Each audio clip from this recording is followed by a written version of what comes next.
Okay, great. Good evening and welcome everyone. A very, very warm welcome on behalf of the State Capacity Initiative at the Center for Policy Research to all of you. Hopefully many of you back to CPR again in these times. We're still waiting to be able to have our conference room back in action, but it's still wonderful to welcome all of you to this book discussion. One of our first events of this year. It's a really important and really exciting moment for us to have a discussion with M.R Sharan and a really wonderful panel on his book, Last Among Equals, Power, Caste and Politics in Bihar's Villages. So first, just many, many congratulations, Sharan, on the book. And for the offering of what it gives all of us an opportunity to both learn, to read, to engage, and then to ask and think about a whole range of larger questions that I think many of us who are traveling on this journey for a very long time and see this as a long time, see it, it's not often that you have these opportunities to use moments in time as part of longer journeys. And I think that's what I saw this offering also of your book as. So I think it's a collective process and very, very rich and important debates that are only becoming more important. For the State Capacity Initiative, which is a relatively new initiative at CPR, although CPR's engagement, of course, with thinking about the state is very long. It's an initiative which is an interdisciplinary initiative. At its very heart is the question of the everyday state, the local state, the people of the state, processes and public institutions, but also, very deeply, when we think about state capacity, we usually get into the nitty-gritties of administration.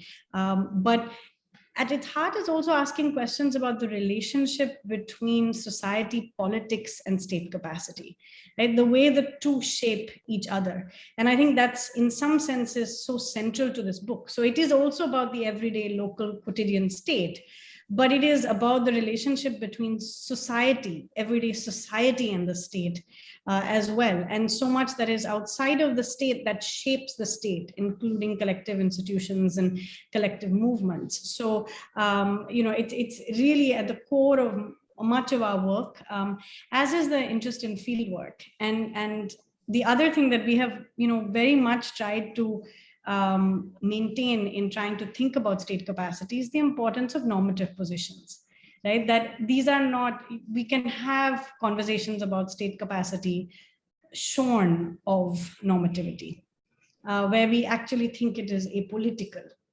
and that we are actually talking about matters of technique and technical matters and administration. And sometimes these terms, plumbing and other things, also make this look like we're fixing things. But I think, the questions of politics and of society, of being, belonging, citizenship, are normative questions, the kind of state we want, what kinds of arrangements we want. And this is something that, means a lot to us to keep that alive. And I think discussions like this will allow us to have that. So, congratulations again for the book and for the opportunity to discuss it.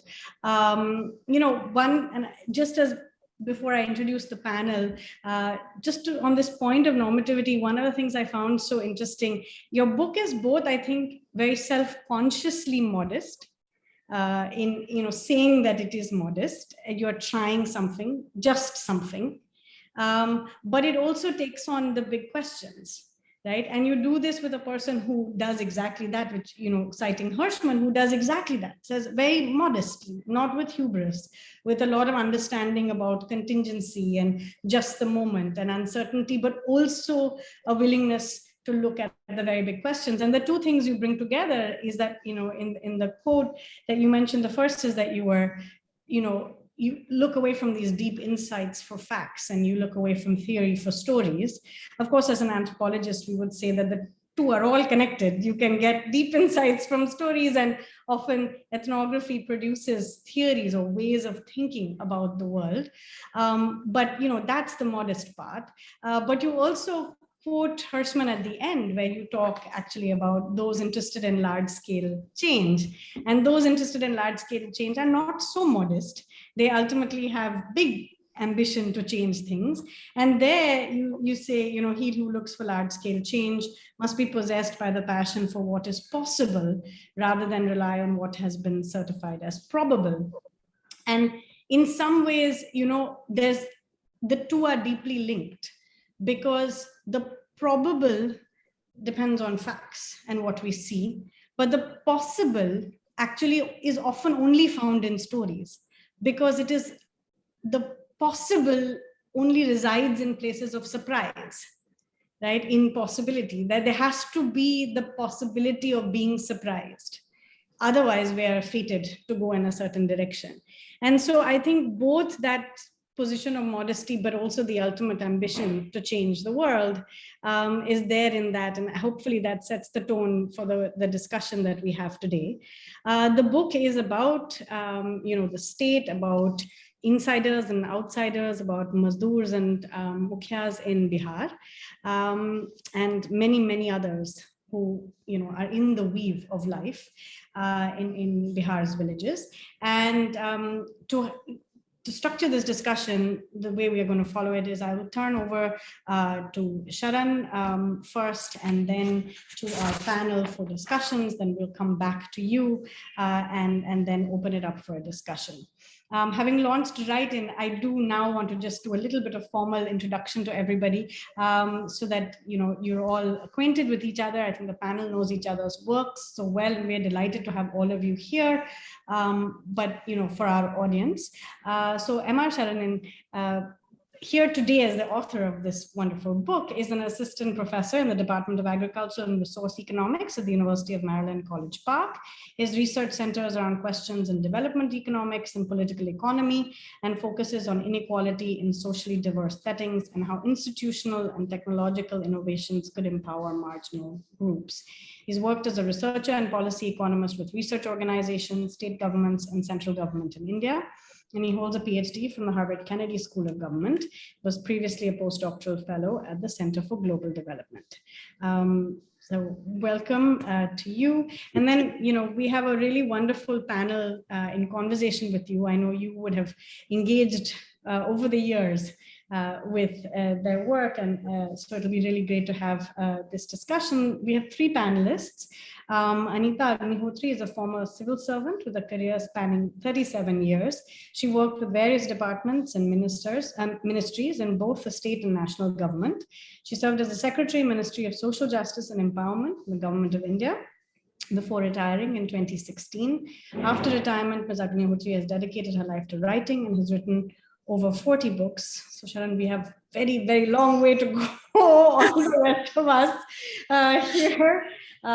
This is the problem where, books get in, like for us, where academics gets in the way of everything else, of actually writing.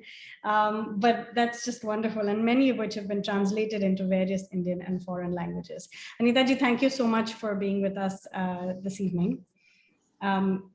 The next panelist is Sankarashan Thakur, who is a Delhi-based print journalist with a career spanning decades.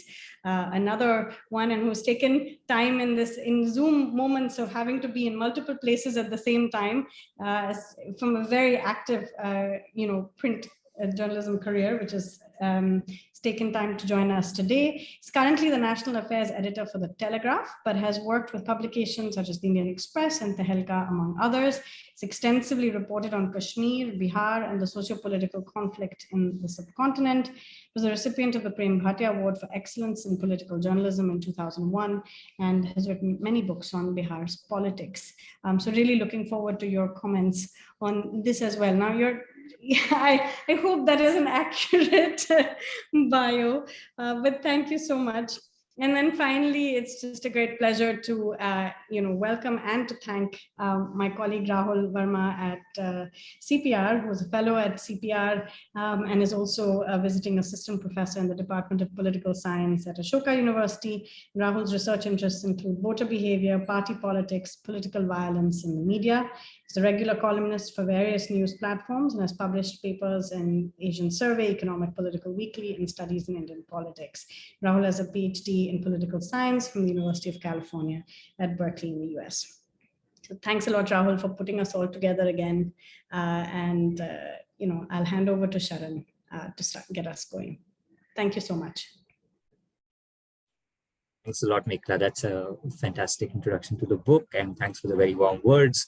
I'm also very grateful to CPR for hosting me here, and especially the amazing panelists that Rahul has kind of managed to convince to be part of this event today. I've long read, admired, and followed their work, so this is particularly special in that sense. And also, it's really lovely to, for once, be on the other side of the CPR CPR equation, where I'm finally, I'm a panelist and I'm not just like looking at things. So this is a really great honor. So thank you so much. Let me quickly do, I have a slide presentation. So let me just quickly share my screen and do a very short introduction that is more policy oriented to this book. So 1 second. Yeah, I hope you can see the, I hope you can see my screen. Okay, so the book is called Last Among Equals, Power, Caste and Politics in Bihar's Villages. Because Mekhala already did such an amazing introduction to the book, I'm going to kind of zip through this overview slide. Basically, it documents stories of insiders and outsiders to village politics. We talk about marginalized Mazdoors of the villages of Muzaffarpur in particular in Bihar, but also lots of stories about panchayat officials. The book basically falls in between research and storytelling, as one reviewer of the book kind of very nicely put it. And it's definitely not the final word on Bihar's trajectory over the last decade. I know that Mekhala just said that was being modest, but it's completely true. And it's not the final word on village politics either. It's kind of a collection of what I saw and what I experienced, and then try to kind of give it a little bit more context and a little bit more research to kind of back what I was seeing and thinking about. And so basically the book is started off as more like a memoir, as a collection of things that I had seen, and at some point it kind of transitions to a more reflexive way of doing social science, I guess. With that out of the way, let me just kind of talk about the policy pitch for this book. This is the image of a poster for the elections for the post of Mukhya. Mukhyas are central to village politics in Bihar. They are elected officials. They head the panchayat. They're called village presidents. They're sarpanches in other states, but the word in Bihar is Mukhya. And they often come from powerful local elite backgrounds, the local elite castes, or they come from ancestral wealth. And the main thing about the Mukhya is they're elected to represent about 2,500 to 3,000 households. So this is very big constituencies. Bihar's panchayats are amongst the biggest in the country. And the Mukhyas basically control the allocations of funds across a whole different set of development schemes and programs. And so they are very central to the way lives are lived in Bihar. And the basic question that, or the thread that kind of runs through the book in a policy sense, is how do we kind of think about distributing the power of the Mukhyas? And the book kind of documents 5 different ways, 5 different mechanisms to do so. The first is collective action.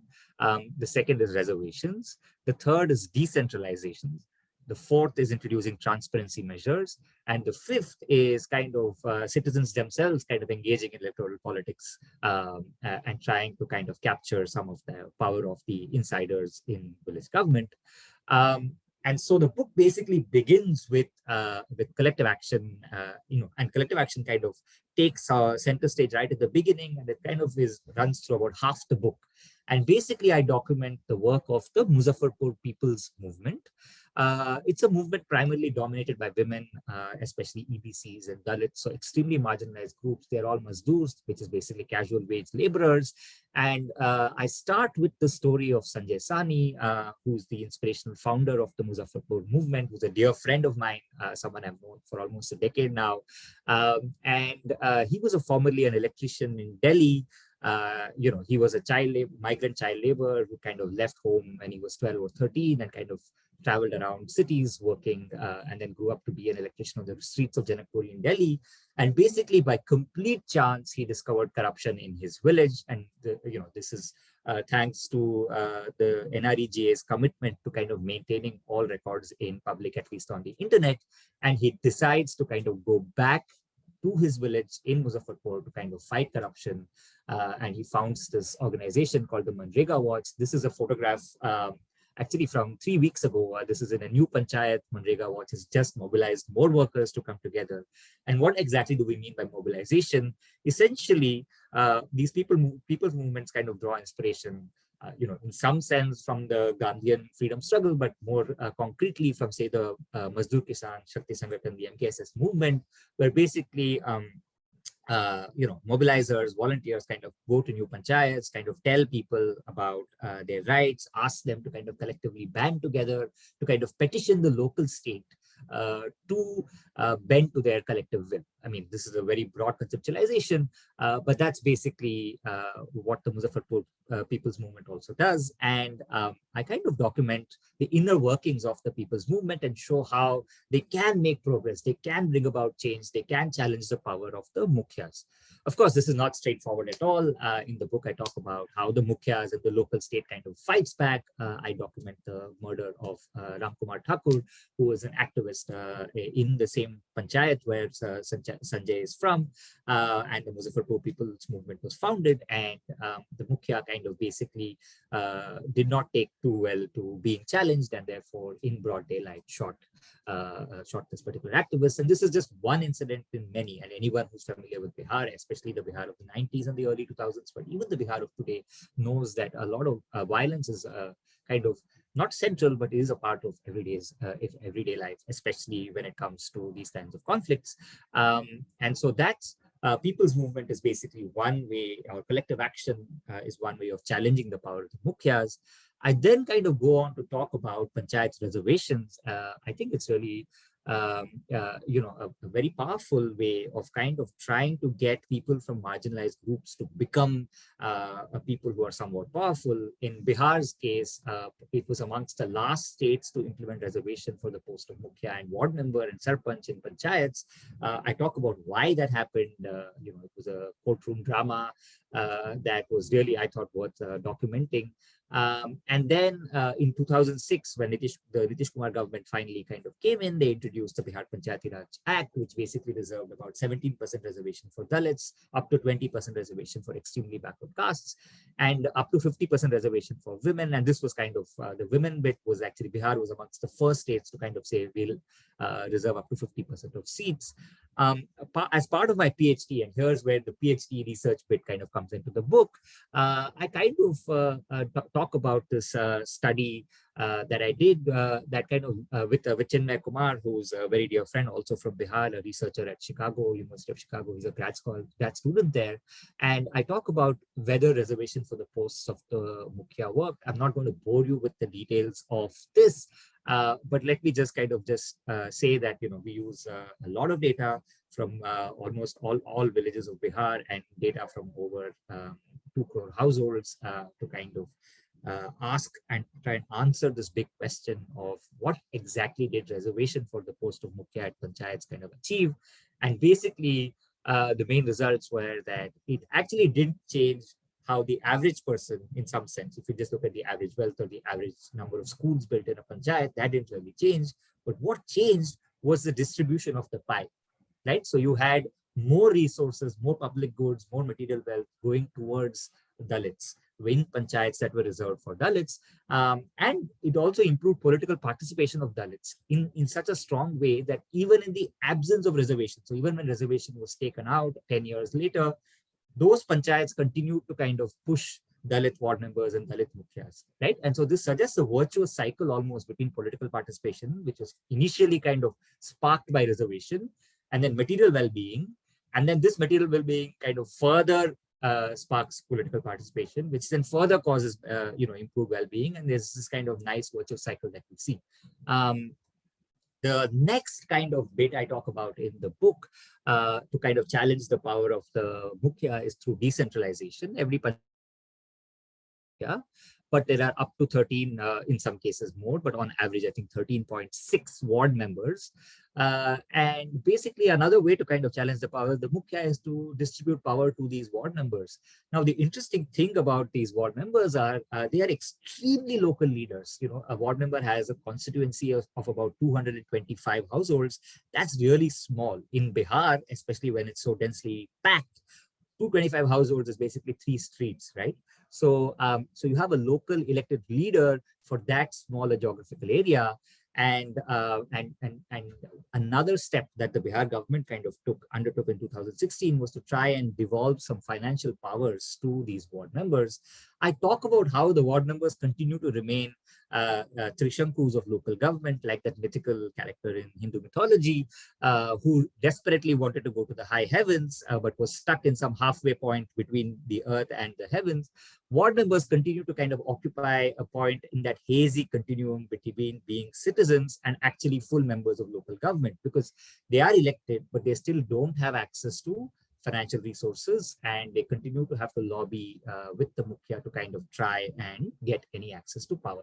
I also therefore document how this Trishanku nature kind of comes into being, especially for members of extremely marginalized caste groups. Here's Mandesar, another a friend of mine, and formerly a ward member in Sanjay Sani's Panchayat of Ratnauli, who basically is a Dalit ward member. So he's kind of doubly disadvantaged in some sense. He also has to kind of not just comprehend or cope with being the lowest part of the lowest tier of the administrative hierarchy. He comes from amongst the lowest caste groups in the panchayat, and this basically creates all sorts of problems for Mandesar when he tries to implement the Nal Jal scheme, the pipe water scheme that's so central to the Nitish Kumar third term. In his panchayat, he encounters all sorts of issues because Mandesar is neither upper caste nor is he a mukhya. And then finally, another way to kind of challenge the power of the mukhyas is to kind of increase transparency in government. Bihar actually launched a very powerful grievance redressal law that allowed citizens across the state to complain against the local government and the slightly higher levels of government. Basically, unlike other states, Bihar was the first to make grievance redressal a right.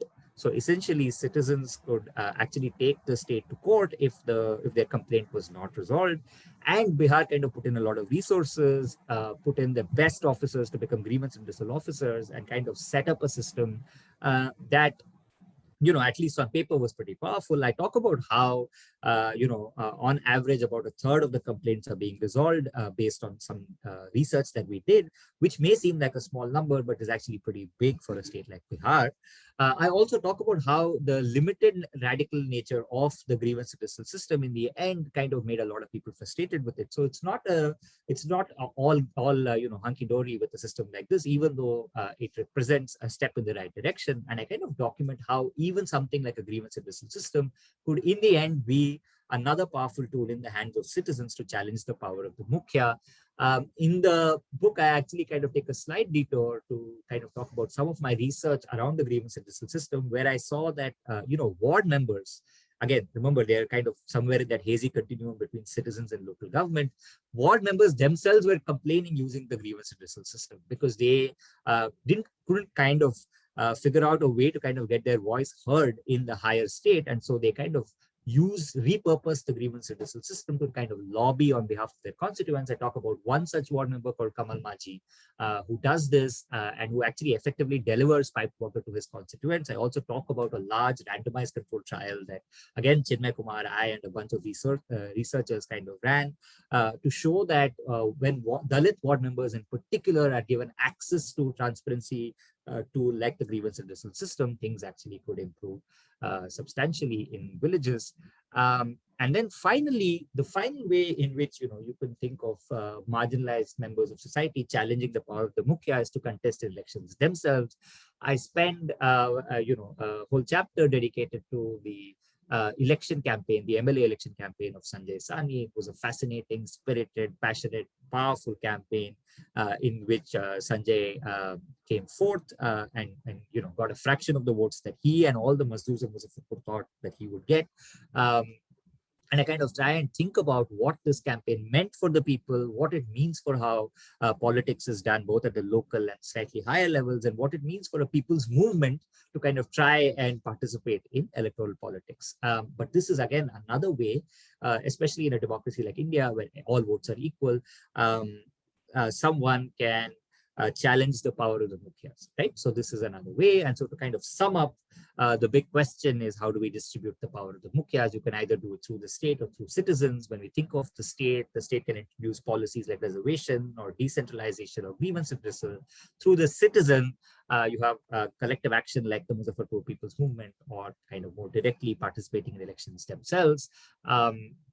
And there are a bunch of open questions that the book kind of throws up. I'm sure the panelists have also their own set of thoughts and questions. But basically, one of the questions is, how do we integrate panchayat politics with the larger state national level one? Can we actually build a pipeline where someone who's a good mukhya, who's actually doing good work, can actually kind of funnel upwards and actually participate in higher tiers of government? The Panchayati Raj system does have panchayat samitis and block panchayat samitis and district zilla operations, but it's still not really, it's not working the way it should. And so how do we kind of think about this is one question. The second question, of course, is, can collective action ever work at scale? Can we actually have a people's movement that's not just a one district or two districts or two villages or 10 villages? Can we actually think of one that's much bigger? The third, of course, is a lot of work that actually the Accountability Initiative at CPR also has done, and many other people on this panel have thought about deeply, which is that panchayats continue to kind of suffer from incomplete devolution. Despite the immense powers of the mukhyas, it is also true that they are broadly just implementation outposts. All they do is they get money to implement schemes, and there's already a specified set of rules, and for the most bit, they're just trying to implement those schemes. So how do we kind of ensure more ground-up policy making, both at the local government level and at the people level? What's the role of Gram Sabhas here? And then finally, how do we kind of leverage modern technology to build transparency measures to empower citizens? Again, a question that's very familiar to this panel and much of this audience, I'm assuming. Think of the Sanjay Sahni story, right? Here was a man who basically saw on the internet corruption in his village, because these records were all public, and decided to give everything up and go back to his village and challenge the power of the mukhyas. So how do we, and this was 10 years ago, now with so much more technological advances in the last decade, why is it that we're not still seeing technology really kind of empowering citizens to question the state in a more fundamental way? And then I'm going to kind of wrap up. I want to just end by saying that in the end, I did make a policy pitch, but the book's fundamental effort was to try and communicate the kind of immense passion and spirit and kind of zest for life that I encountered in the villages of Bihar, especially amongst the Mahila Mazdoors of Ratnauli and Muzaffarpur more broadly. And if you do read the book and you kind of get even a fraction of the thing that I saw, I think this endeavor would be a success. Thank you so much. Thanks so much, Sharan, for laying that out, and also for those questions, which I really hope that everyone picks up, and also to come back to you to talk more about your thoughts behind those questions. Anita ji, shall I turn to you next to come in with your comments? You need to unmute. Yeah. Yeah. Perfect. Yeah. Can you hear me now? Yeah. Thank you for inviting me to join as a panelist, CPR and the State Capacity Initiative. And thank you, Mekhala, for the very generous introduction. Only please note that I did not start my writing after I superannuated from service. That would be horrendous. I started writing when I was a small kid of 13. That's why I have probably so many books, because I survival strategy. Yeah. Thinking I may be thrown out of the service anytime, I kept on writing, and that's how the number of books have kind of grown. Okay, now very nice presentation, Mr. Sharan, Dr. Sharan, and I have also read the book in great detail. Immensely enjoyed reading the book, and the book kind of takes me back to the early 1980s when I joined the Indian Administrative Service in Bihar, and I was indoctrinated by KB Saxena in the damp, dark room of the lounge of Patna Circuit House. I mainly worked in Chota Nagpur because Jharkhand was not still born. And I remember that when we joined, I was given a printed writing pad by the Nizarat officer. It has written Assistant Magistrate Hazaribagh, Bihar on top right hand. And I was also given a room in the circuit house where a portion of the veranda was covered with curtain, which served as my kitchen for a year. Anyway, the thing is that why I'm thinking of Bihar, that I left Bihar in my early 80s to join Odisha. But I basically worked in the non-tribal agrarian areas of Chota Nagpur, which is not very different from what central Bihar is like. And that's why the book, strikes a chord when I read it again. I read it twice actually. But what is very interesting is, as a one-time student of development economics and also a creative writer, I can see the uniqueness of this book. It integrates so many areas of inquiry but it is essentially written in the style of creative fiction. You are yourself a fiction writer, I think, if I'm not wrong.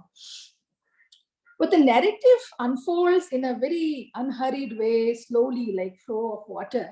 That is why, without suspecting anything, you get drawn into the bigger question as you keep reading what you call your village notes or your notes and your stories. The book, I must mention here, is immensely readable for a very large number of people outside academics as well. For civil servants, for students, for panchayat and revenue officials, for social activists. I don't know whether I should say it here, but it should be done into Hindi so that more people can read it and understand. What is very interesting about the book is, while you give a very meaningful insight into the functioning of the state, you also bring in focus time and again that the state is not a monolith. It has its gaps, it has its weaknesses, and while its officials in general are characterized by distrust of people, faith in monopoly of information, lack of interest in transferring power, but space can still be snatched away by people's movements and the civil society so that they can talk to the state.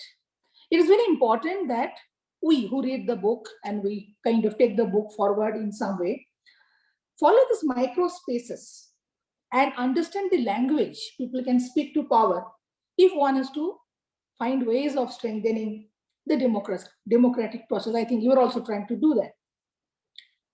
What is interesting and also innocent disappointing, and I don't want to disappoint you, Sharan, you are such a young person full of optimism for future. A lot of changes have happened, not only in Bihar, for the rest of the country, and post-liberalization. So much of aggression of money has come into a system which has also influenced our elections.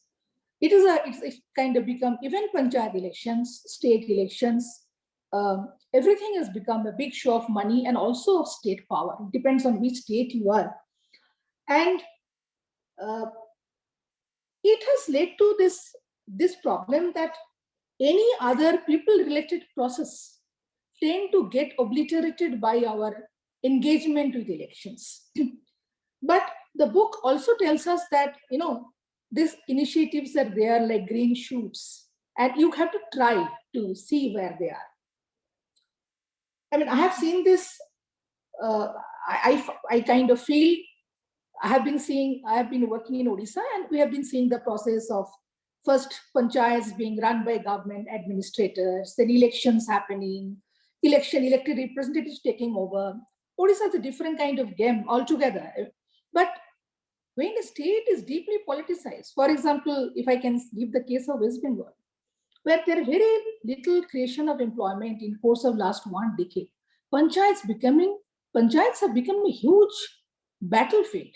For panchayat elections, there's a pressure on part of the state, sometimes using state forces, to see that people do not file nominations. I mean, you can imagine what is going to happen if panchayat elections are driven to this point.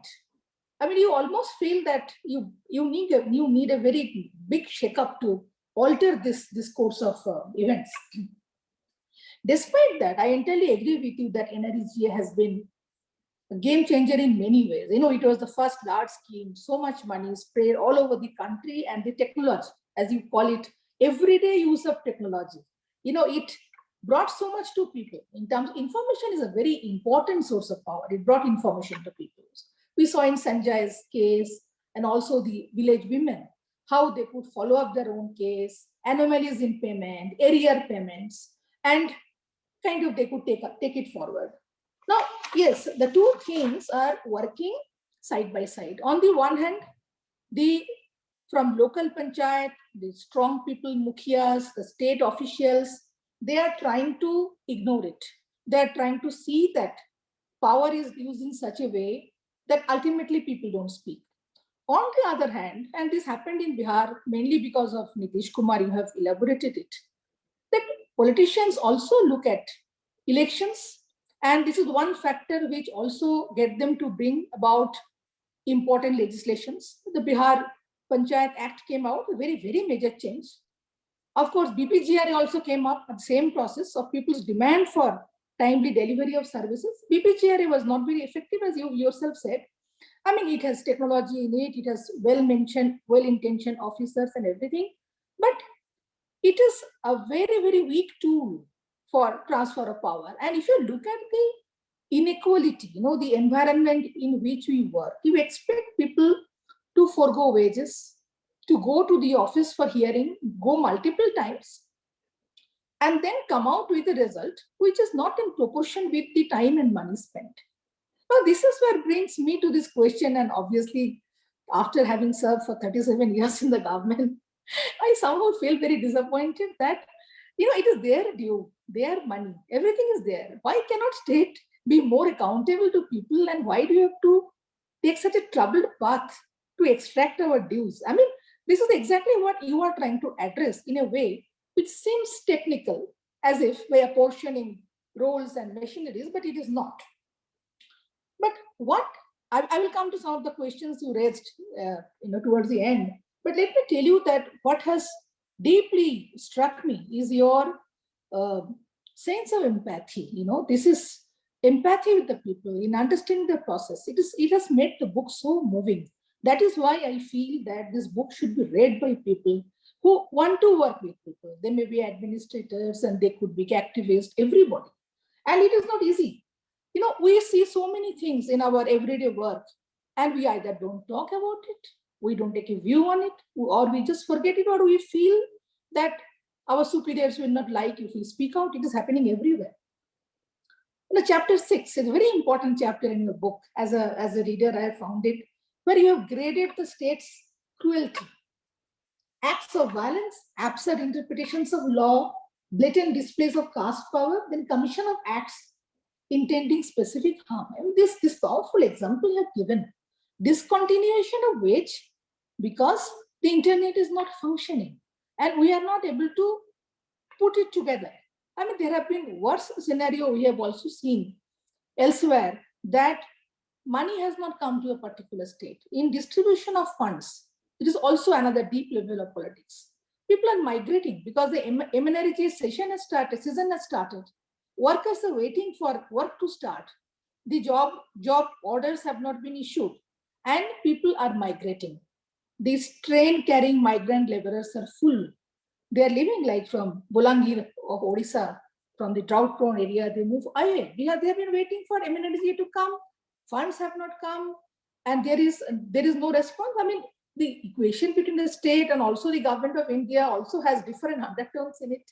So all these things are very, very hard, but it is important that you have actually spelled it out in a way, not making it so obvious or so loud. You have very quietly pointed it out, and I think this needed to be told. Like, we see several acts of indifference, we see several acts of commission, lethargy, which is actually cruelty on people who are marginalized, and we don't talk about it. I'm very happy that you have brought it in a quiet but very powerful way in the book. And this story, very interesting journey of Sanjay, is a very important story. I think if you have not written it, probably I would have never known. And in a small way, Mandesar Ram or Kamal Maji, who challenged the state by using the act. So these are very interesting micro level details, and these journeys you have brought them, and I must congratulate you for talking about this and bringing this to the larger areas. But Sanjay's case also showed that organizing a movement, raising so much expectation about entitlements among people, and winning an election These two are entirely different things. And why are they different? This needs to be understood. I'll just try to answer one or two things that you have raised. But you have said how to integrate state and panchayat politics. Very, very difficult indeed, because very often the state players in politics have been interested in see that panchayats don't grow, because there have been huge insecurities in the state that I have worked. I have seen MLAs are absolutely wary of functional panchayats. I mean, it's a very hardcore questions of power. They don't want to share power. And again, depending upon the state of development of the particular economic development of that particular state, different layers have become important. Maharashtra, for example, Zilla Parishads have been very, very powerful. They are even more important than the members of Legislative Assembly. Why do this thing happen? But I agree with you that if we could not, not for the entire state, but at least in some areas, if we could choose good young panchayat level leaders, like ward members or mukhias, and shape them up so that if not everywhere, there is a connectivity. And collective action, you have asked about scaling up. I would say that we should not think of scaling up in that sense, but collective action is a huge heterogeneous field. Heterogeneity comes because local conditions are different. So let there be a networking. There could be different ways of addressing action at different local levels. And it may not be uniform, but there could be thousands or hundreds of organizations who network among themselves. Only thing which I don't know whether I should put it this way, but the nature of state has been transformed, as you yourself know, in the last 20, 25 years. Corporates have become so important. Now, when today you show citizens on one side, the state on the other side, there are certainly factors, more important factors like capital, influencing the state. So the state is no more, it is not state as opposed to citizen. So when you today talk about transfer of power, you show elections on the side of citizen. Elections are also on the side of state.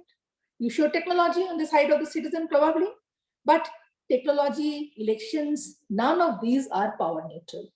So if we do not presume neutrality, the way in which we look for solutions, it will be different. But I would only say that, your book has also given me lots of hope. It is important to document what is happening at the micro level, the space, like grass grows under a stone, quietly, you don't know. Very important. I have been doing partly in my writing, when I travel in Chhattisgarh or Maharashtra. It is very important to document and put them in one place. And maybe from there a solution will come. When we were young, we are told that a politician, it's not very difficult. He is interested in 10% of the things, that is interested, some transfer, posting, some PDA shops. You do your 90%, he does your 10%. Their character of politicians are totally changed. So, when we look for solutions, we have to understand the current context, the current non-neutrality of the weapons of change, and then observe. I'll just conclude by telling this little story. I think I've got a minute extra. When I was a subdivisional officer, SDO in Verma, which was a part of Giridih district then, and this politician you have mentioned in your book, I had organized a movement by the local coal carters of the colliery, protesting against extortion by the coal mafia. It became so strong that the politician had called me to the circuit house, warned me saying that, don't do these things, it is not your work. I said, why are you telling me this? He said, in politics, there are compulsions. I said, in your position, I would have given up politics. How stupid to say, tell me. But ultimately, and expectedly, I was kicked out of the district. Very untimely. I don't regret it. But it only, it gives me hope, even if I think of it, a situation 35 years back from today, that there are agents through whom one can work. There are people who will at least, if not bring change, say that we will let people talk, let people work, and we will not crush them. I'm sure in this situation also, it is not very difficult to find in our country of millions of people lacks of such agents. You can look for them everywhere, among officials, among activists, among NGOs, among common people themselves. We just need a place where they have trust that if they speak, they will not be crushed. I don't think I should speak more than this. Congratulations once again for this wonderful book, which gives me hope once again to dream probably. Thank you. Thank you so much, Anita ji. I mean, I think you've captured both a lot of realism, even in your hope that they will not be crushed. But also, as you say, the green shoots. So thank you so much. We'll turn to our next panelist, Sankarashan Thakur. Over to you. Good evening. Thank you for having me. I come here with two huge disadvantages, which I must state up front. One, I'm a Bihari. And two, I'm a career journalist. It has been my profession for 40 years.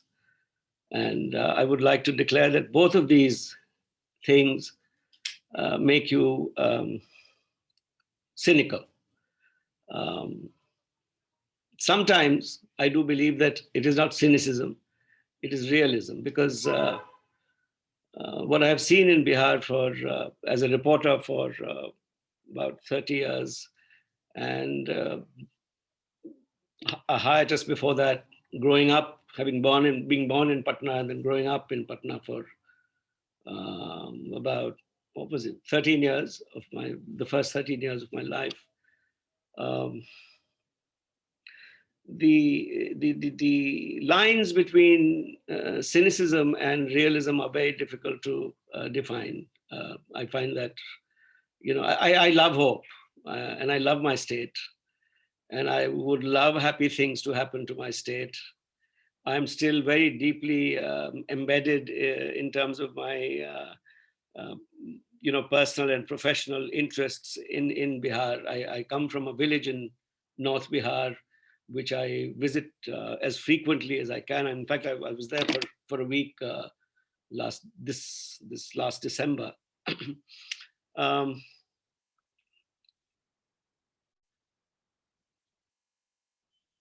But what Sharan's book has done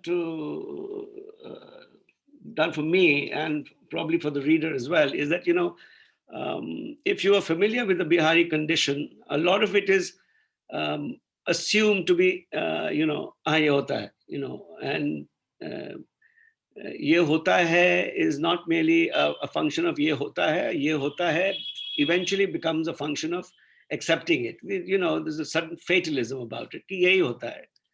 And it becomes what you call normalizing. So the process of normalizing what is not right has been on in Bihar for so long that you have begun to stop taking notice of most of these things, because this is the way things are.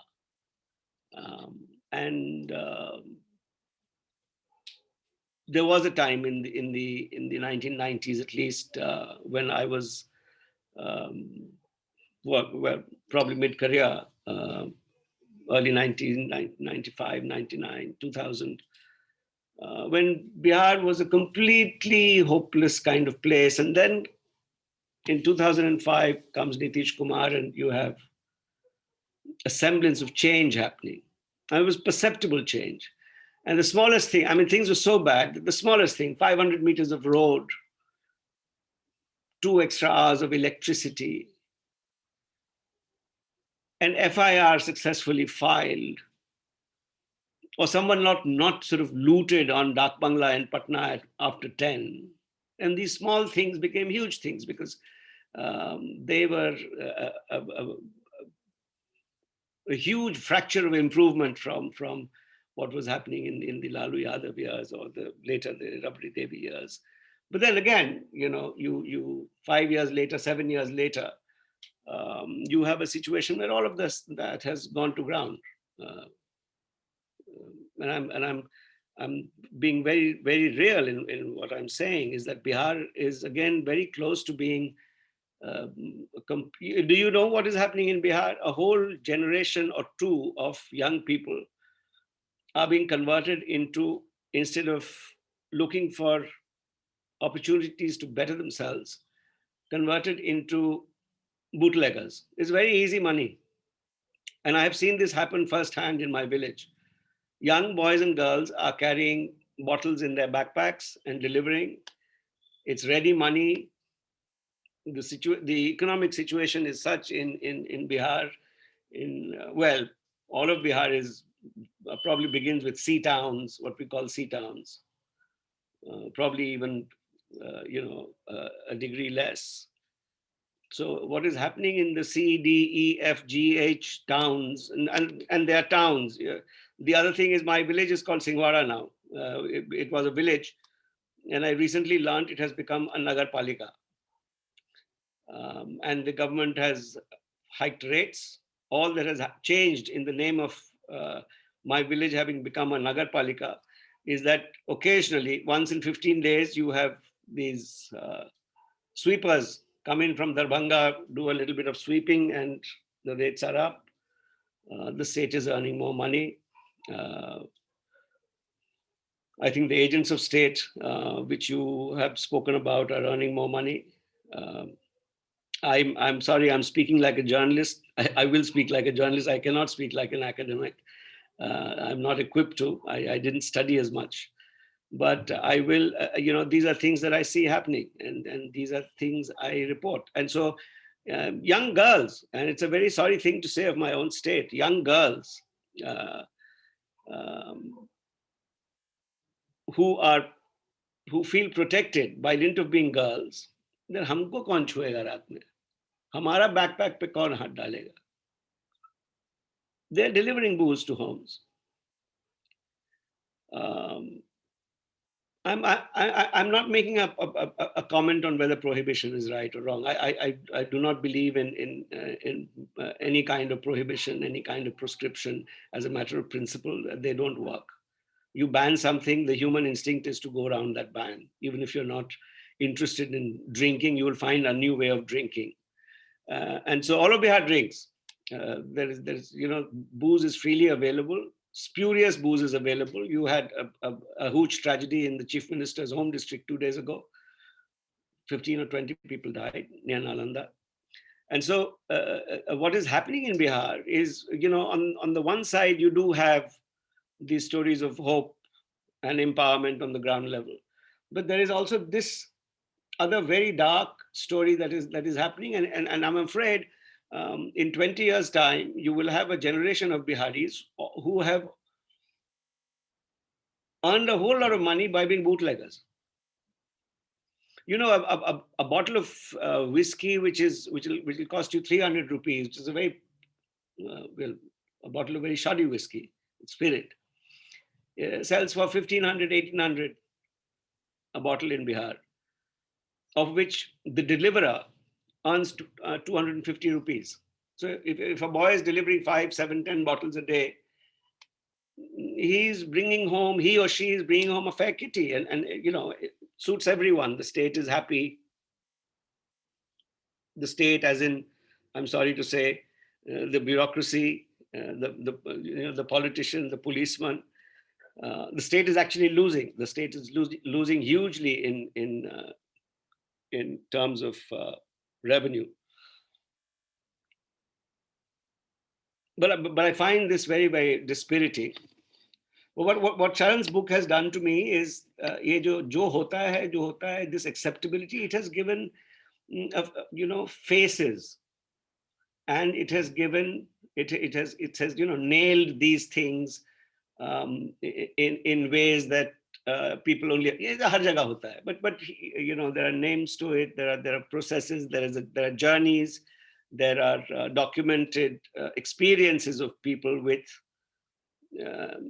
who have chosen to engage with the state or its instruments in certain ways, and I think that is very essential for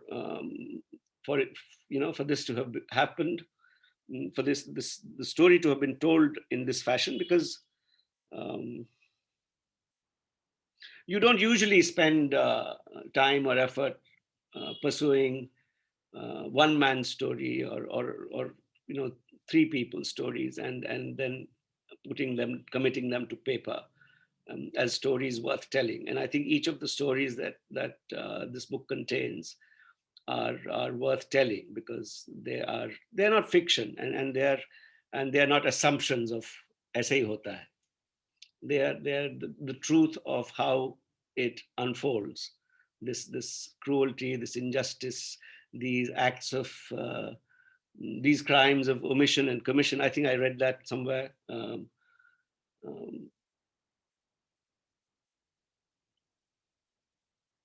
You know, one of the, and it struck me while I was reading this book, one of the functions of how processes happen in Bihar and the engagement of people with government. I still do not think, and it's a sad thing, and it's probably true of many places beyond Bihar, but in Bihar it's endemic, is that the state, even if you're a part of it in terms of local government, if you've won a local election, you become a ward member, and I know people who in my village who I have been familiar with for a long time, were spent a term or two as ward members. The state and the sense of participation in what the state does, the alienation between the two is huge, remains huge. The state is still that amorphous other, which does most of the time terrible things. What is one to do? Sarkar aisi hai. Sarkar kahan hai? Sarkar to aap bhi hain. मुखिया भी सरकार है, BDO भी सरकार है, जो medical officer है वो भी सरकार है. व्हाट इज सरकार? इतना एलियनेशन. सरकार is not still not considered an agency that is for you.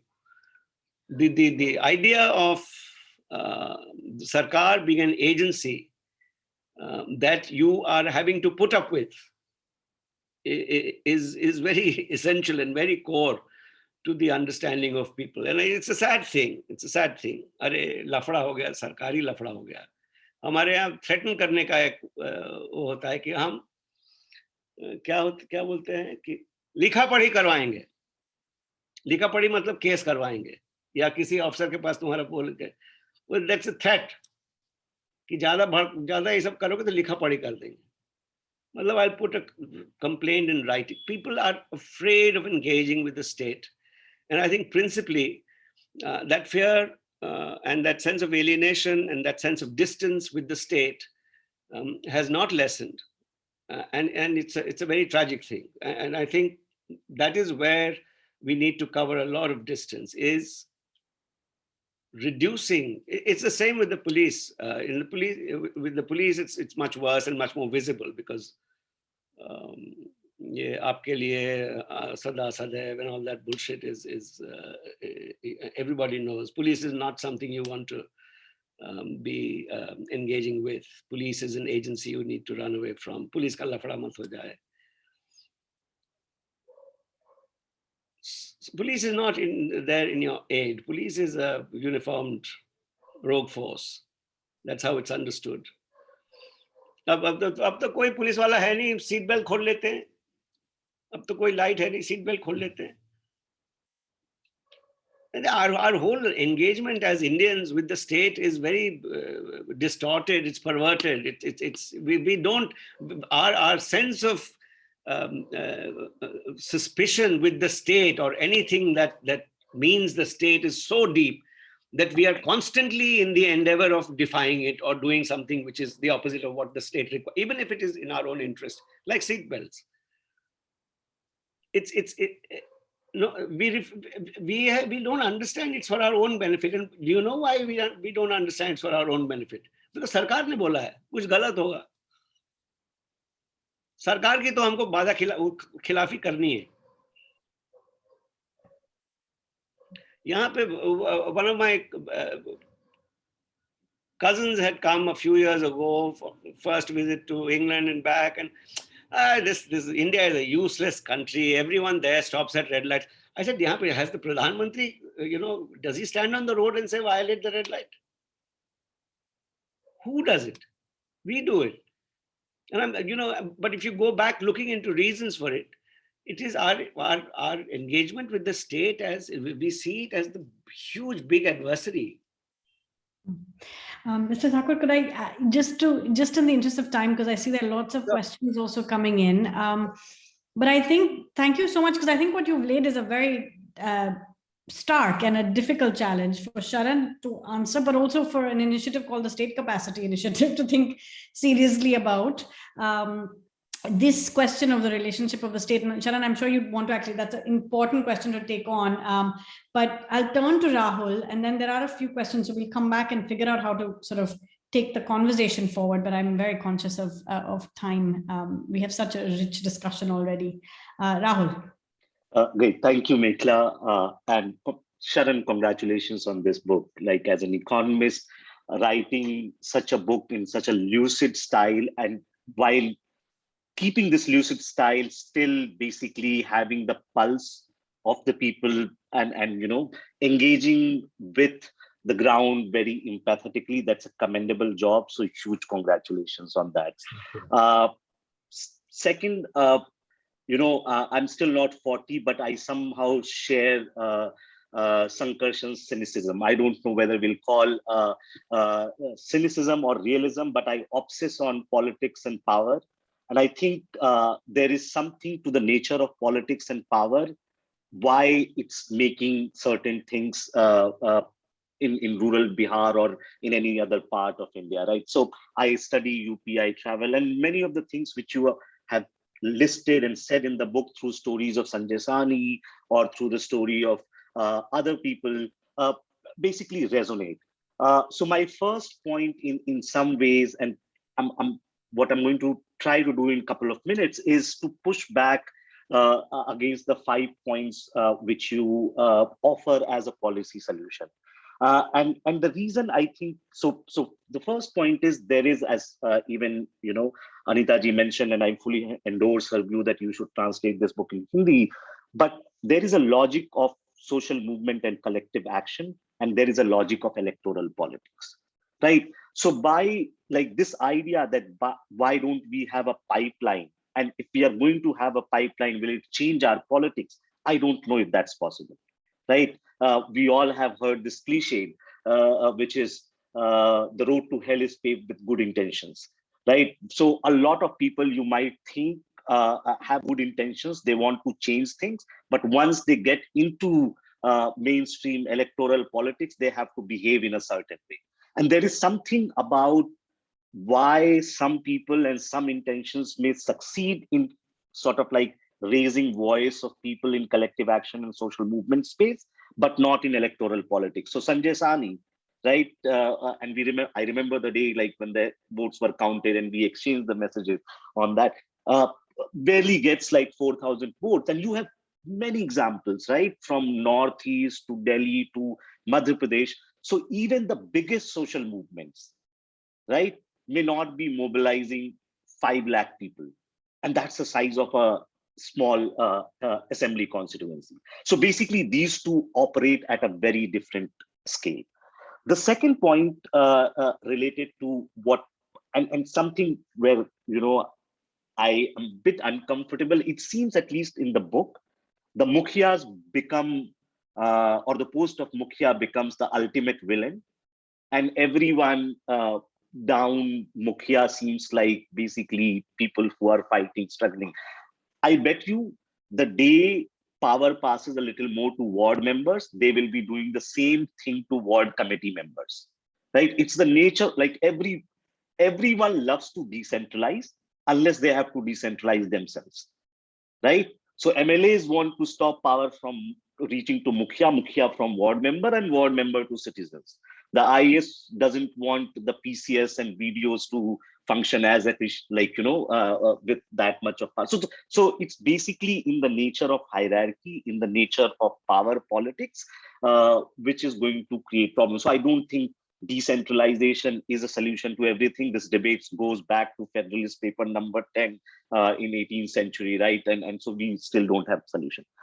Third point, and I think the way our state and electoral politics is changing, and that's where I basically share the cynicism or realism about politics. What's happening in by way of decentralization? So think of Bihar numbers. You have 8,000 panchayats, 13 average ward members, meaning there are at least 1 lakh ward member position.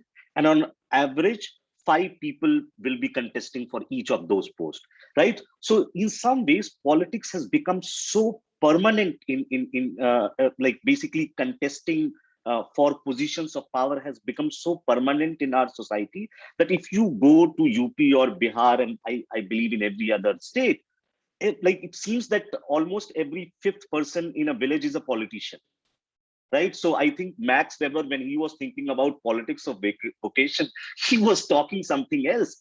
Today, politics has, in absence of perhaps proper unemployment, social mobility, and other things, politics has become a route of basically mobility. So everybody is contesting. And you will see posters wishing Diwali, Eid, Dashera, something like every time it seems like there are permanent politicians. And the reason it might be happening, one, because we think, or at least in our presentations, we think state can do a lot, right? So not only it can serve people, but we also think by basically holding on, like basically becoming a part of a state through some of these positions, we can also grow as so you can make money, or you can basically increase your social status. So even like now, basically in last 20 years, you are seeing these reservation systems basically operating at some level. What I've seen in UP villages, people, and this is not just for any community, it happens in all communities, people who might have migrated to say Mumbai, like some family members have migrated to Mumbai and Delhi, and they are earning, say, good money there. They're basically investing back in village politics to basically gain social status, right? So someone is and that's why village elections, as Anita is pointing out, has become very, very expensive. Like in my own village, I know basically for Sarpanch post, people spend 15 to 20 lakh rupees. And it's not just about and I'm not saying this, they see this as an investment. It's basically like a beginning of a ladder and gaining some social status and other things. So I think that like electoral politics and especially like our vision that we will create so many elected positions will basically distribute power. Yes, it is doing something. I'm not saying it's not. In fact, through reservations, even if they are basically getting what we call as proxy candidates and Pradhanpati, I've spoken to many women who basically begin as proxy candidates, but by their 3rd or 4th year, they will start showing some sort of agency. And in fact, there have been stories of retaliation as well. So basically, if I supported, say, a Dalit working in my house on the post of Pradhan, and in 4th or 5th year, he or she starts basically not listening to me, quote unquote, then I will make sure that person gets defeated in the next election because it was not just an electoral challenge, it was a challenge on like social status of power and everything. And so it also leads to a cycle. So in some ways, what's happening, these positions of power or attempts to basically redistribute power is generating some cycle of violence. And I'll basically make a final point, and then we can sort of like open up the discussion. You can respond. I think India is experimenting and trying to learn through the different ways of redistributing power, and we have not yet designed a better or a perfect way, right? So reservation is one, but within the reservation, we have built the rotation process. So I'm not sure whether rotation is actually helping in grow of talented leadership at the local level. Then in some places, we have a party-less democracy, a party-less panchayat election. In other places, parties are involved. And if you think about the funnel, the channel is going to be parties, right? So unless you have parties involved in the electoral, so it's a two-edged sword. If you get parties involved, it will create some of its own problems. So most of the solutions we think also come with some inbuilt problems. And what we are not thinking deeply about, basically unintended consequences of any of the solutions we are offering. But where I'm bit hopeful, because I think politics is also changing our society. We are taking 2 steps forward and 1 step backward, and this is how it will happen.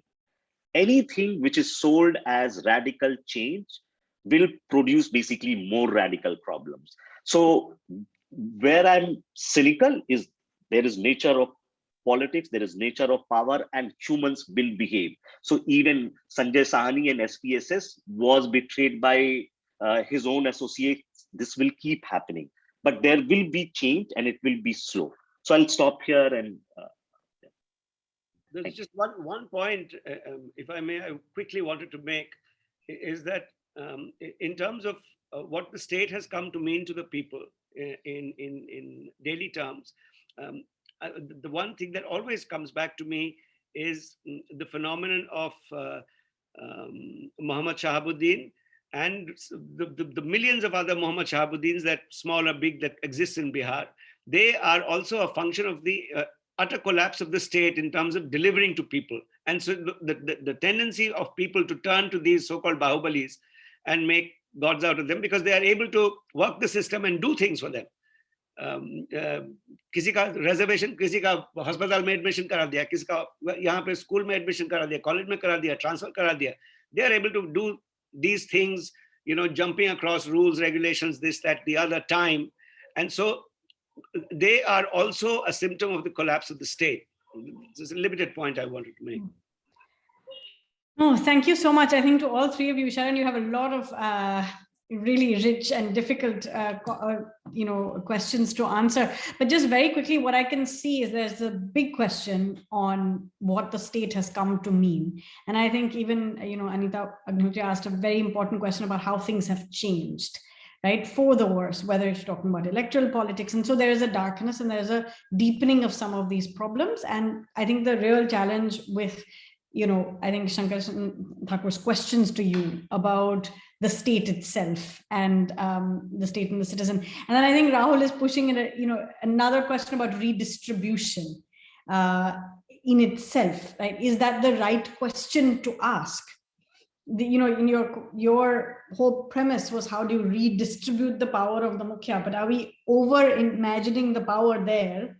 And what would it mean to redistribute something that then is linked to so much else? And I think both of these are kind of fundamental questions for you to respond to, linked to the presentation you made in the book.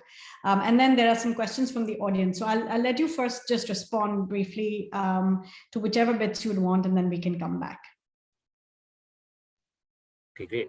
Thanks for the amazing comments and the very kind words to all the panelists and Mekhala again.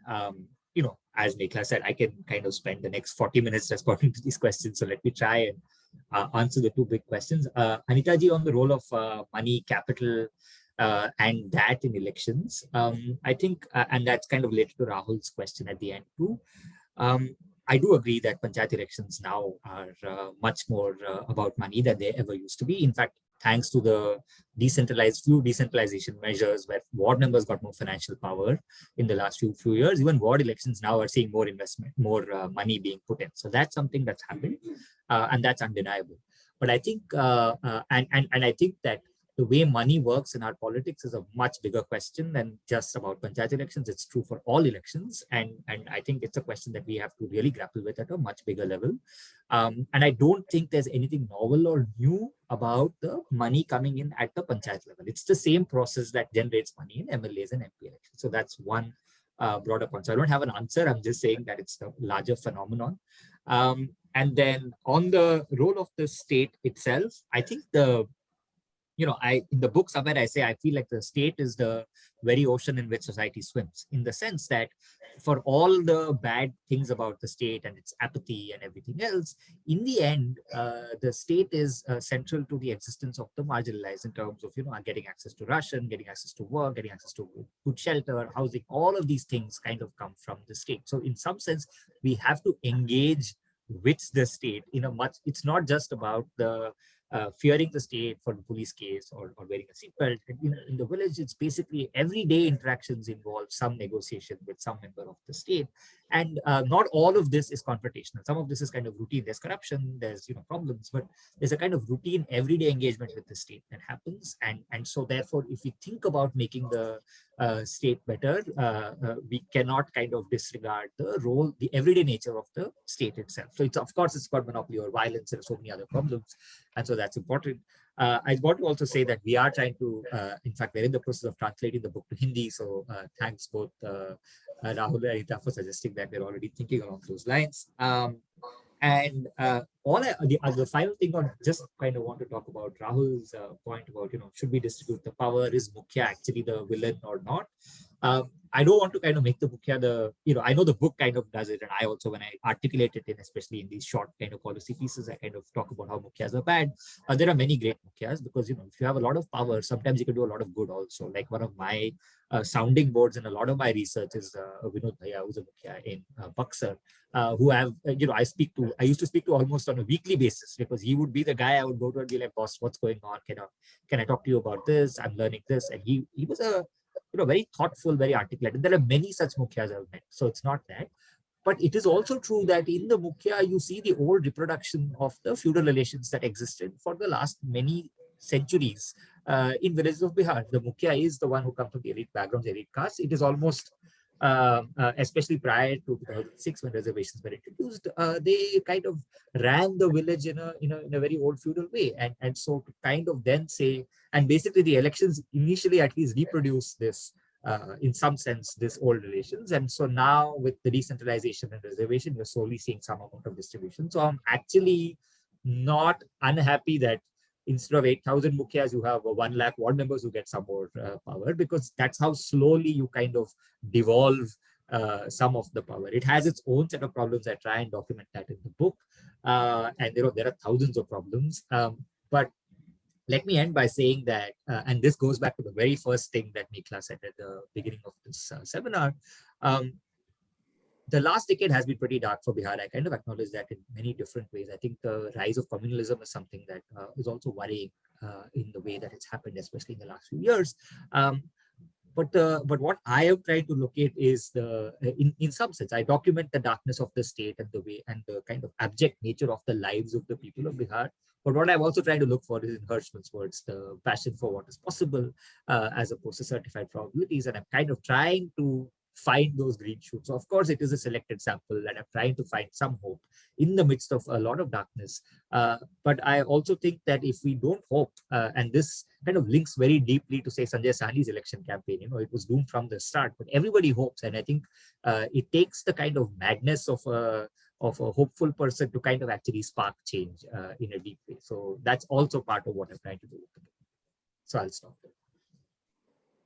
Great. Thank you very much. Sharan, I'll actually invite you to take a look at the Q&A box as well. And I will also start fielding some questions to you, but just in the interest of time so that you have a sense. And if everybody could do that, I will read out the questions too and give context. But I think, again, just to pick up on the Mukhya point, and then I'll come to a cluster of questions around programs. So Harish kind of, Damodaran, pushes a little bit again on the Mukhya thing. You've also answered that it's not really the evil, but he's a pit the Mukhya. Why do you pit the Mukhya against ward members? And isn't the problem of Bihar because of the lack of productive enterprises at village level, say dairy cooperatives or agro-processing units? And actually, wouldn't you have, if you had strong Mukhyas providing leadership similar to the sugar and dairy cooperatives of Maharashtra and Gujarat, you could have a very different kind of politics too, right? Aren't there ways of aligning the interests of strong Mukhyas with that of ward members and other village people? Can decentralized work in the absence of productive enterprise? They're, in a sense, two different questions, but also deeply linked. And just to add to that impulse, if you think about alliances, in all these in cooperative politics, it was always small and big farmers. It was always the so actually then the outsider insider complicates the making and forging of certain quite unlikely relationships that are absolutely necessary for these kinds of changes, particularly at the institutional level. So again, that's a question for, others might also want to come in. Harish has another question later on also about fundamentally what makes Bihar different, and he's looking at UP there, but also in this case, he's mentioned Maharashtra.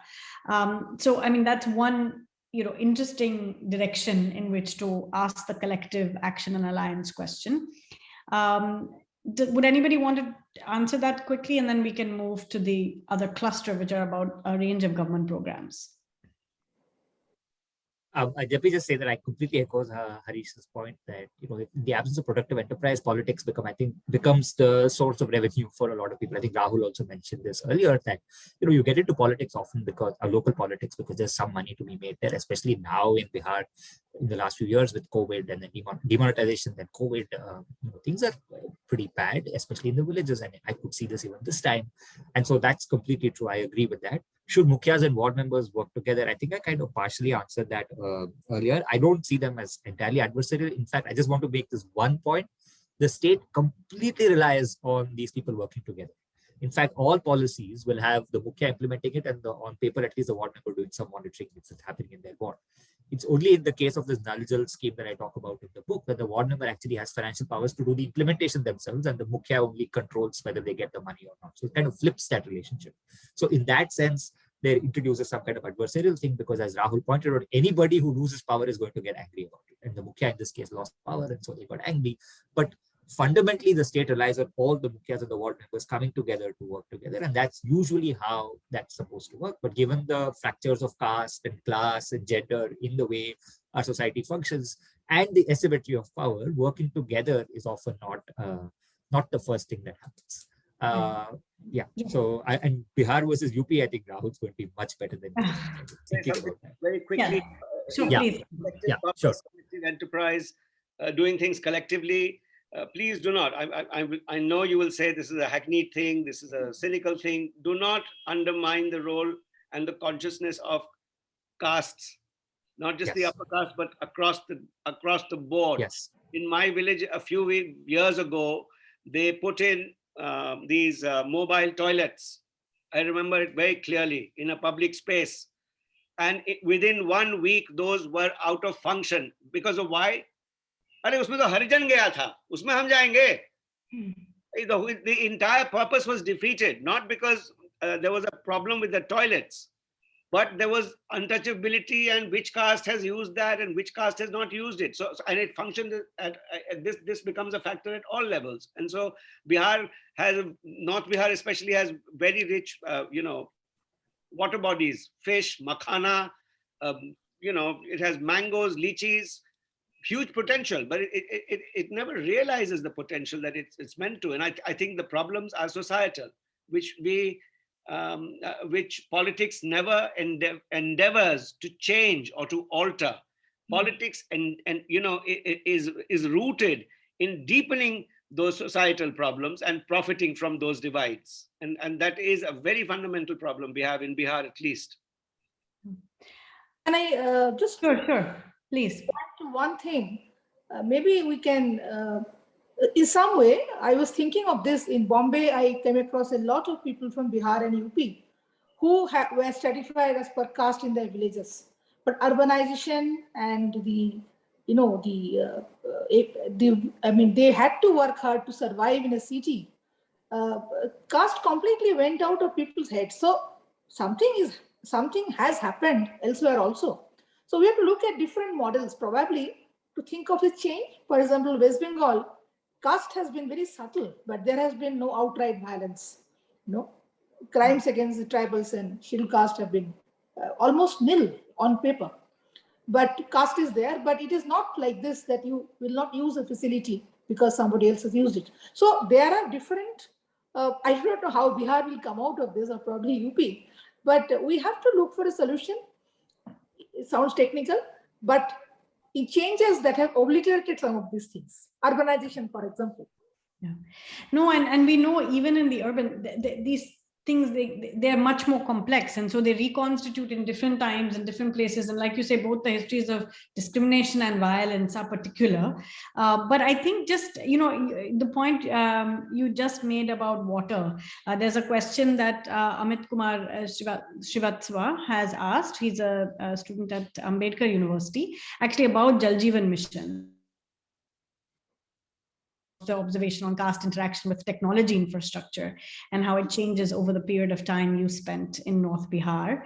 And we've just heard, a recent account of what has happened with this. So again, if anybody would like to come in on that, we've heard one, but if there's anything to add. I just want to say that in the book, I talk about Mandesaram's problems with introducing piped water to his constituents. And basically, the reason that he's not able to do it in the end is because the electric wires for the pump has to go through the Bhumihar landlord's land, and they refuse, even though it's like fallow land, they refuse to kind of let the wires go through their land. And despite multiple appeals to different people in the government, the local caste feudal nature is so strong that they're able to thwart any attempt by anybody above or Mandesar himself to try and get this done. So I kind of talk about how it's almost like a deep metaphor for how far Dalits have come in the last decade and more, actually last century and more almost, but yet how far they have to go, because they have these empty pipes without water because everything else is laid, but no electricity because the upper castes are refusing to kind of cooperate. So, Link, there are two questions around panchayats here, right? So, one actually is to, Anita Agnihotri, your question, she says, ma'am, you're suggesting that good and young people should come up as mukhyas and other PRI members, but what is there for them to put in that kind of effort other than social cause, which is not practical to sustain? So there's no approach from the government side to actually address this issue, and which indirectly gives birth to corruption to some extent. So that's the question of who really is attracted to this kind of work, and you've all addressed it to some extent already, what is happening to who can run and who would wish to run. But then, and Gurkirat Singh adds, another question around innovation, to take your question on fostering innovation at the level of panchayats, and is wondering, what, to move them from being outposts of service implementation, what are the thoughts that you all might have on the recent practice of state recognition of villages, like in the case of the Sansad Adarsh Gram Yojana? Do you think there's a relationship between these kinds of national recognition and innovation dissemination at the ground level, particularly in the context of Bihar? So that's two questions around. One, I think you've kind of addressed a little bit already, which is the frustration on what can be done to, attract that kind of talent. And the second is on innovation through recognition of this kind. Either of you want to take that on? Anita, ma'am, you want to say something about better candidates in panchayats? You're on mute. I would only say that even in national and state politics, we are seeing very different kinds of people coming and joining. Where do they come? Bankers leaving their jobs, or let us say educated, highly educated young people coming. There is a perception that the role in politics probably has evolved in some way in people's minds, though as we saw, election battles are very different. So the local level, this may be easier to work upon, finding people, grooming people, orienting people. I don't think the state power as such is interested in that. This can be a process which can be done as a pilot, exercise over a few panchayats or blocks in a particular state, can be done by a professional body or a citizens group, and see how things change. It sounds very, I would say, aerial, and sounds very abstract, but I'm just trying to tell Sharan that this is the way it can be probably handled. It cannot be scaled up immediately. And just to add to that, there is another question right at the end on corruption as well, right? Whether it's with PMAY or others, like how have you noticed? So I think the one thing I want to say on corruption is that it's the thing that really took me by surprise the first time I encountered it was how there's an informal kind of rate system, right? So mukhya ke liye 4%, engineer ke liye 3%. There's this one kind of rate system. It's remarkable. I did field work in 12 districts in 2012. The rates are same. How these commission rates are same across all panchayats, in very different districts. Every time the Mukhya has exactly the same card, the PRS has the same card, the secretary has the same card. And then I realized it's because the BDOs keep rotating. Because that's who they are the people who come up with these, and they keep rotating from one place to the other. And so they are able to kind of homogenize the corruption system. So this is just a descriptive observation of how there's this like very strong informal corruption that's going on in the villages of Bihar. That being said, I must say this other thing, that because there's not as much money from the private space in some sense. So contracts and stuff, for example. So if, for example, in Karnataka, there's much more money in elections because there's more money to be made once you come out, once you become a Adhyaksha, because, you'll probably land is of greater value. There'll probably be a highway going through or this one that's of much greater value. So there's a lot of other places in which you can actually extract rents beyond just the state, and the state itself is much richer.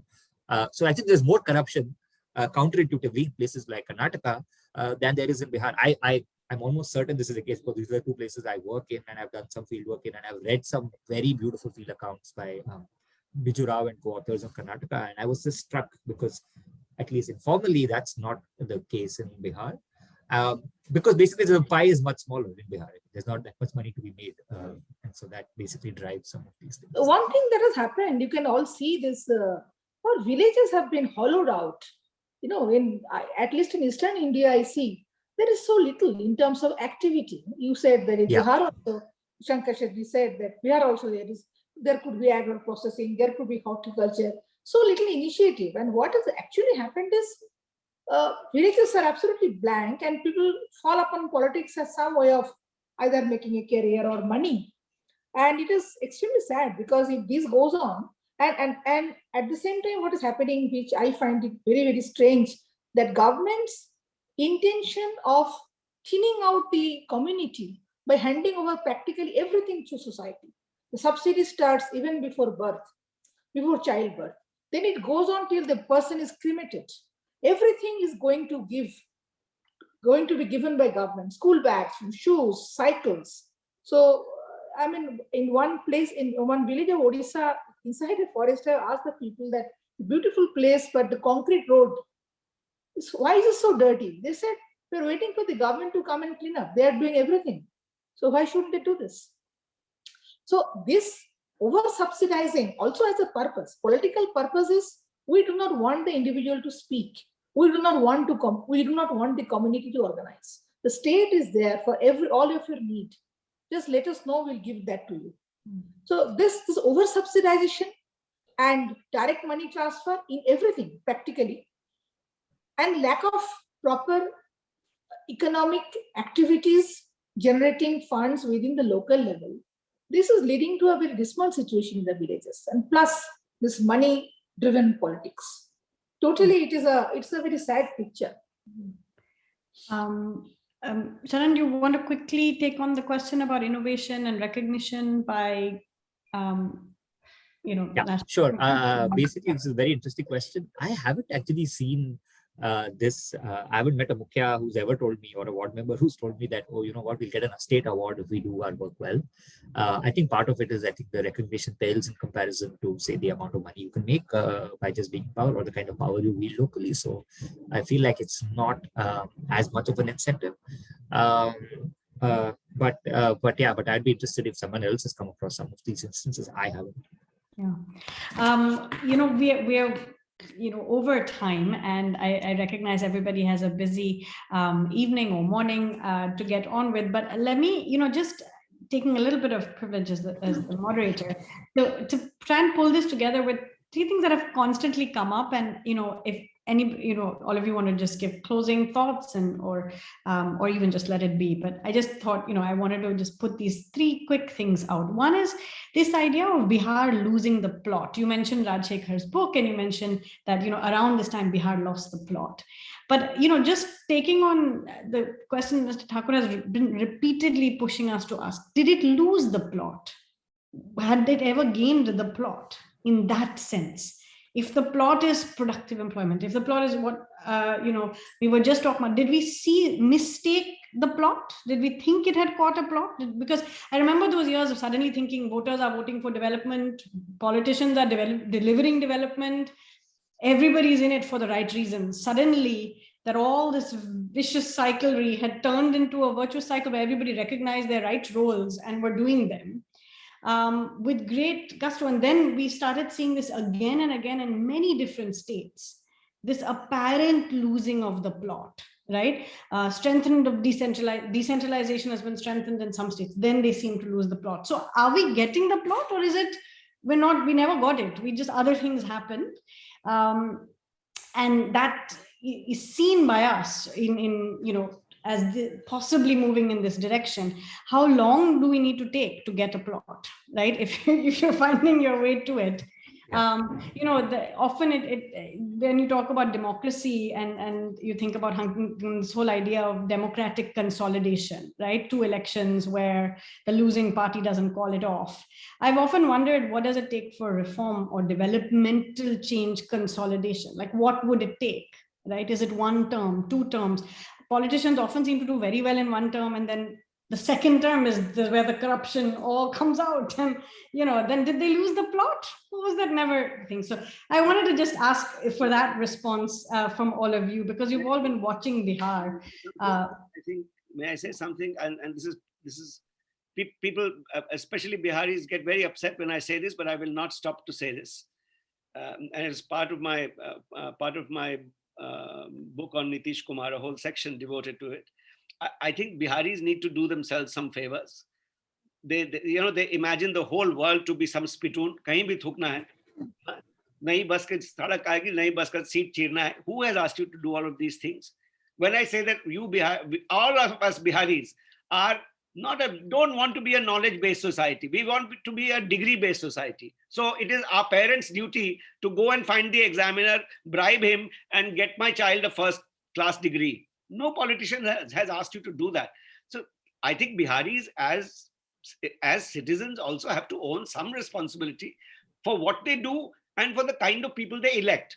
Not once, twice, thrice, but time and time and time again. So, I know, politicians take a lot of flack, and rightly, but I think the citizenry also, it's time to, just do some introspection, but it's not going to happen. I'm afraid it's not going to happen very soon. Yeah. No, thank you. And I'll just make 2 other very, very quick points. And again, we can take them up another time as well. But one thing that hasn't come up yet is, and Sharan, the time you worked on this is actually organizations and huge networks like Jivika. So we're thinking about strengthening the panchayats. But the state is decentralizing and doing collective organization and collective mobilization of communities in multiple different ways outside panchayats. And there's always some relationship imagined between the panchayat and these entities.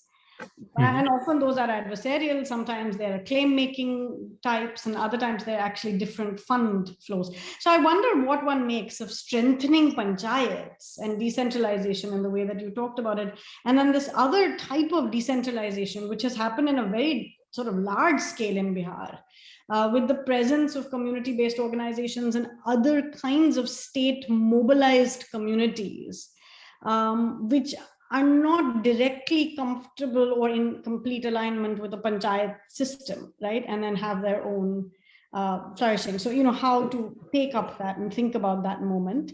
And then very much linked to that in the final question with collective action and scale, I often just wonder whether we're trying to scale the wrong thing in collective action, right? Like, what does it mean to scale collective action? It is actually about norms and values and roles and purposes other than the actual action itself. At scale, which will be various and diverse and local by necessarily so, and yet what we're trying to scale, and I think that is something different, right, when one thinks about collective action and scale. So that's just a final comment, and I'll leave it to all of you on the if plot. I can come back to the previous point, I think, I don't know how this will happen, but our complete obsession as a nation and also the different states with election has to somewhere change or stop. We don't see anything other than elections. The national government wants to win elections and move on as if people don't matter. State governments want to win election, then move for the national level alliance. And what is happening? We are eroding the base. What Sankarashan said about Bihar, parents going and encouraging their wards to copy. I traveled extensively in rural Marathwada. There, drought situation is pretty bad. People are migrating, but even then, schools have collapsed. The teachers in the areas where I had been, teachers tell the students that you don't have to come to classes. We'll take care of the examination. There is a per student, per subject fee. So can you imagine when the students come out of the school, what is their learning? I mean, elsewhere, everywhere, lockdown has worsened the process. In a state like West Bengal, where we always think that somehow we are culturally more refined, which is a myth. Nobody talked about education for 2 years. We never thought of using the public broadcast medium. We only gave Android phones, which have 90% students couldn't afford. The children just unlearned whatever they learned. So we are obsessed with what? That this election has to be won, and then the next election at another level has to be won. I don't know how this will end, but this is where we are leading, and we are cutting our own roots with our, collective action and indifference. Sorry, again, sounds very depressing, but I can't agree more. I can't agree more. Can I just say a couple of things here?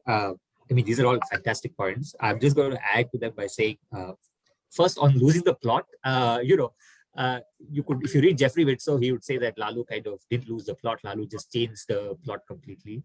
I loved, actually, in fact, I thought Sankarashan would himself quote in The Single Man. I think at the end of the book, there's a piece where Nitish has just won the elections. It's all hope.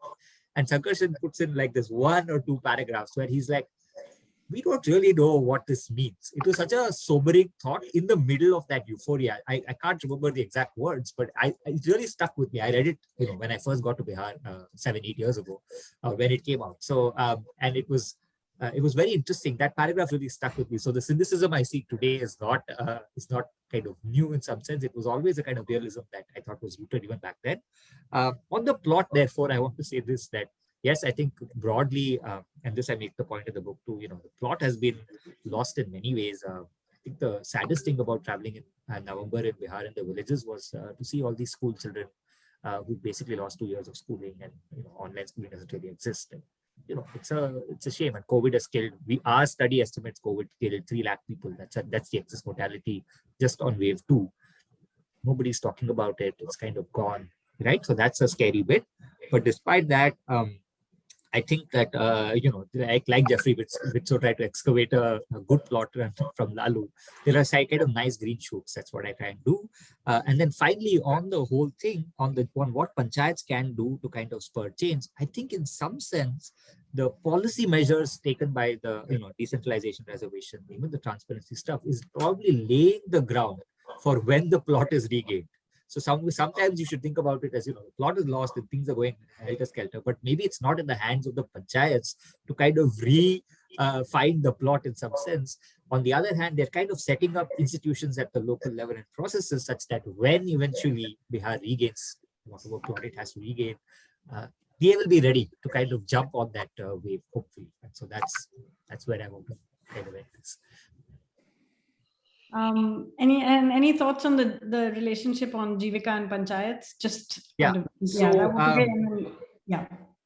I think that, let me just say this one thing. I've always thought about how it is that the state can itself fund collective action in some sense, because collective action, at least the way I see it in people's movements, is sort of adversarial with the state. So now you are kind of, the state itself is getting people to come together and question it or work for it. It just seems like it's a hard thing to conceptualize. That being said, everything I've seen of Jivika and Bihar is kind of it's been broadly positive. There are lots of problems and everything, but even then, I would say that it's just an incredible feat to have 2 crore or 1.2 crore women as part of the SHG groups, and these are huge numbers, and the fact that they show up.